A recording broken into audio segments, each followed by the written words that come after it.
Market का पंचनामा में आप सभी का स्वागत है। आपके साथ मैं हूं वरुण दुबे। और काफ़ी वॉलेटाइल ट्रेडिंग सेशन जो है आज भारतीय बाजारों में देखने मिला। नो डाउट अगर आप अंत देखें तो थोड़ी गिरावट आपको देखने मिलेगी, लेकिन निश्चित तौर से आज भी देखिए अच्छी खासी रिकवरी देखने मिली। हालांकि सुबह से काफ़ी प्रेशर में हम ट्रेड कर रहे थे, और अगर आज रिलायंस नहीं होता तो शायद हम इससे भी ज़्यादा गिरावट जो है वो दिखाते। शायद हो सकता है कि 100 सवा 100 पॉइंट के आसपास की गिरावट जो है वो भारतीय बाजारों में देखने मिलती। अभी तक तो ऐसे ही लगता है कि काफ़ी हद तक प्रॉफिट बुकिंग है, क्योंकि इतने दिन से हम देख रहे हैं कि लगातार मार्केट में तेज़ी देखने मिल रही है।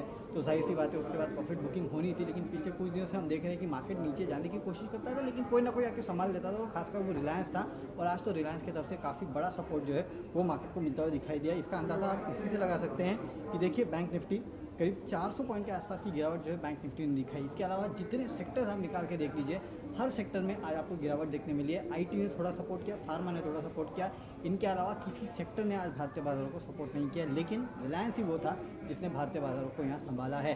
प्रेशर कहाँ से आया तो ग्लोबली देखिए, ग्लोबली अगर आप देखें तो डाउ जोन्स में अच्छी खासी गिरावट थी। इनफैक्ट जब हम बंद हो रहे थे 50 पॉइंट के आसपास की गिरावट थी। एक समय तक करीब 125 पॉइंट के आसपास की गिरावट डाउ जोन्स में भी देखने मिली थी। उन लेवल से डाउ जोन्स भी रिकवर हुआ है। लेकिन बाकी मार्केट आप देखिए, कैक डाक फुट्सी देख लीजिए, वहाँ अच्छी खासी गिरावट है। एशियन मार्केट्स में भी अच्छी खासी गिरावट है। तो ये ग्लोबल दबाव जो है, ग्लोबल प्रॉफिट बुकिंग जो है, उसने कहीं ना कहीं भारतीय बाजारों पर भी दबाव बनाया, और इसके लिए आपने देखा कि मार्केट में इस तरह की गिरावट जो है आज देखने मिली है। हालांकि अभी भी हम ये नहीं कहेंगे कि प्रॉफिट बुकिंग पूरी तरह से ख़त्म हो गई है, क्योंकि अगला हफ्ता देखिए मंथली एक्सपायरी का अगला हफ्ता है, और उसके पहले इस पूरे महीने में अगर आप देखें तो करीब आज की गिरावट अगर आप इंक्लूड भी कर ले तो करीब करीब 8.5-9% के आसपास की तेज़ी जो है भारतीय बाजार दिखा चुके हैं। तो इतनी अच्छी तेज़ी के बाद जाहिर सी बात है अगला हफ्ता हो सकता है कि थोड़ा वॉलेटाइल हो। ये हमने आपको कल भी बोला था कि अगले 5 दिन जो है वॉलेटाइल रहेंगे, ऊपर नीचे आपको मार्केट देखने मिलेगा।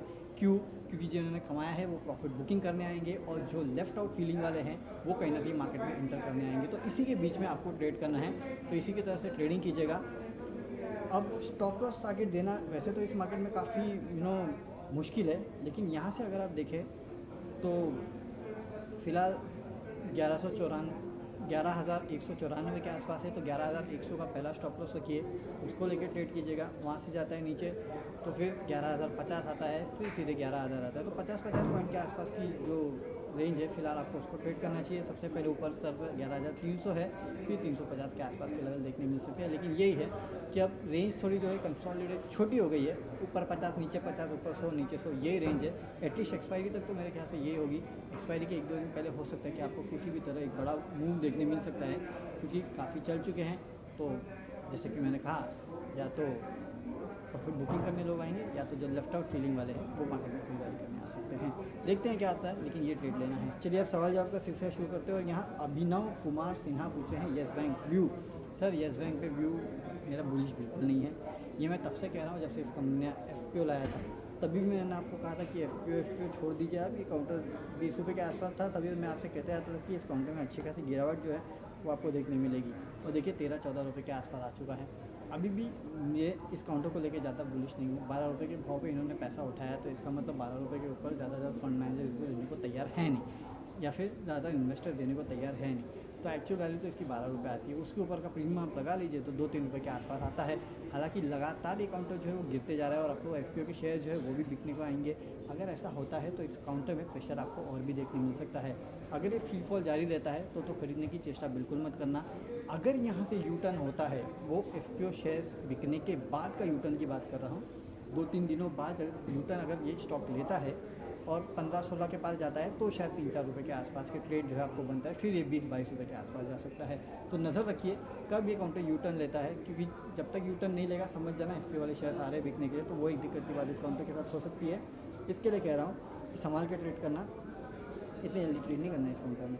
चलिए अगला सवाल लेते हैं। यहाँ पे सुबीन तलवार TCS एंड ग्लेनमार्क के पूछ रहे हैं। TCS के नतीजे तो आ चुके हैं मेरे ख्याल से, राइट? तो देखिए TCS काउंटर अच्छा है नो डाउट, लेकिन ये IT वाला काउंटर है। प्रॉब्लम क्या है? प्रॉब्लम सिर्फ एक ही है कि यू नो यूएस में इलेक्शन ये सबसे बड़ी दिक्कत है। इसको अगर आप छोड़ देना तो बाकी IT कंपनीज़ की जो कमेंट्री है वो अच्छी थी, तो उसमें कोई प्रॉब्लम था नहीं। लेकिन यूएस के इलेक्शंस के पहले नॉर्मली ये होता है कि यूएस के लोगों को जॉब देना और वो सब एजेंडा बाहर निकल के आता है, तो H1B वीज़ा का ये कर देंगे वो कर देंगे, इस तरह के स्पीचेस सामने आती है, तो ये जो है इन काउंटर्स पे प्रेशर बना सकता है। लेकिन एक बात है, जब जब ऐसा हुआ है तब तब इन काउंटर्स ने उतना ही स्ट्रॉन्ग पुल बैक जो है वो भी दिया है, ये पूरा डिहॉटर या फिर ये पूरा जो इशू है वो ख़त्म होने के बाद। फिलहाल 2150 के आसपास ट्रेड कर रहा है। अगर गिरता है और 2000 के नीचे जाता है तो आपको डेफिनेटली लेना है। थोड़ा वेट एंड वॉच की मूड पे रहिए, एकदम से इस काउंटर में खरीदारी मत करना, थोड़ा थोड़ा करके एक्यूमुलेट कीजिएगा, और गिरता है तो गिरावट में खरीदारी के ज़्यादा बेटर मौके होंगे, ये मैं आपको कह रहा हूँ, क्योंकि इशू जो है वो आउट ऑफ कंपनी कंट्रोल है, इसके लिए कह रहा हूँ। दूसरा ग्लेनमार्क, ओके, ग्लेनमार्क के लिए आज कुछ खबर भी आई थी, 300 में शायद खबर को भूल गया हूँ, लेकिन देखिए फार्मा काउंटर जो है वो काफ़ी स्वीट स्पॉट में है, लेकिन पिछले कुछ दिनों में अगर आप ग्लेनमार्क फार्मा को आप देखें तो एक अच्छी खबर के बाद लगातार कुछ बुरी खबरें इस काउंटर को लेके आई है, उसके चलते इस काउंटर में थोड़ा दबाव देखने मिला है। फिलहाल 450 के आसपास एक काउंटर जो है वो ट्रेड कर रहा है। अगर आप ट्रेड करना चाहते हैं तो रख लीजिए, 410 के आसपास का स्टॉप लॉस रखें, यहाँ से 450 के लेवल के आसपास के लिए आप इस काउंटर को ट्रेड कर सकते हैं। लेकिन थोड़ा कॉशियसली ट्रेड करना है इस काउंटर में, क्योंकि अच्छी खबरों से ज़्यादा बुरी खबरें इस काउंटर में काफ़ी ज़्यादा आ रही है, जो इस काउंटर की हालत ख़राब कर रही है, तो इसके लिए याद रखना।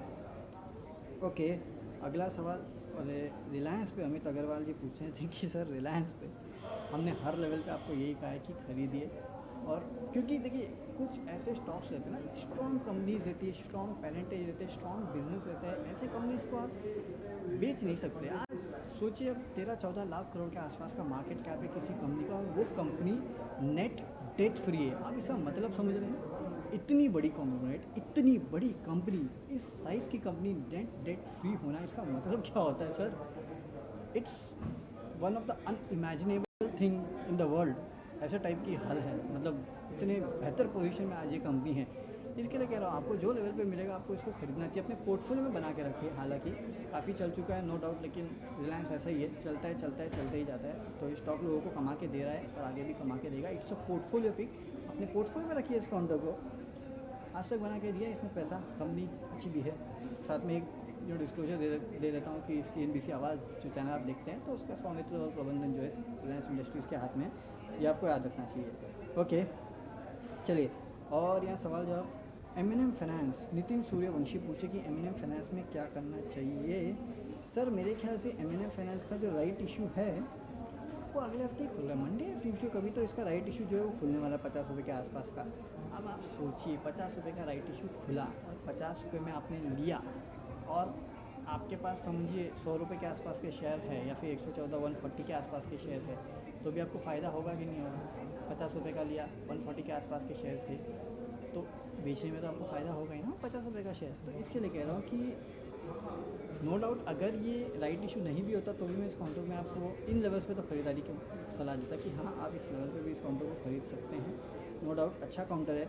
हो सकता है राइट इशू के चलते थोड़े दिन प्रेशर में रहे, क्योंकि राइट इशू के शेयर बिकने भी आएंगे और काफ़ी कुछ होगा, लेकिन मेरे ख्याल से आपको इस काउंटर में धीरे धीरे एक्यूमुलेट करना चाहिए, इतनी जल्दी भी नहीं।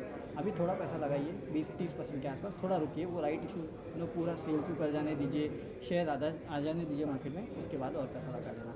चलिए, अगला सवाल अंकित मुखर्जी पूछ रहे हैं, axis bank and SBI and IndusInd bank you. देखिए SBI तो जैसे हमने आपको कहा था कि वो 203-204 के आसपास जाके हमेशा उससे वहाँ से रिटर्न आता है ये काउंटर, और आज भी हमने देखा कि मार्केट में जो गिरावट है, उस गिरावट में इस काउंटर में उसी लेवल से, मेरे ख्याल से उसी लेवल के आसपास कल चला गया था, और वहाँ से देखिए आज 191 के आसपास आ चुका है। तो ये ट्रेडिंग रेंज में फंसा हुआ है काउंटर। अगर आप लॉन्ग टर्म के लिए लेना चाहते हैं तो मेरे ख्याल से नो डाउट इस लेवल पे भी ले सकते हैं, लेकिन ट्रेडिंग करना चाहते हैं तो यहाँ से थोड़ा एक स्टॉप लॉस होगी स्ट्रिक्ट 186 के आसपास का, और फिर 200 रुपये के आसपास फिर ट्रेड कीजिए इस काउंटर को, लेकिन स्ट्रिक्ट स्टॉप लॉस ज़रूर रखना।